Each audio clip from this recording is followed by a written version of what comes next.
Homes destroyed, apartments bombed, citizens killed, soldiers shot dead.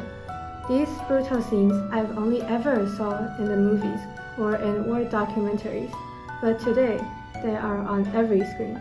I am talking about the slaughter of Ukraine. Even worse, I witnessed these graphic images while sitting alongside my Ukrainian friends, my classmates.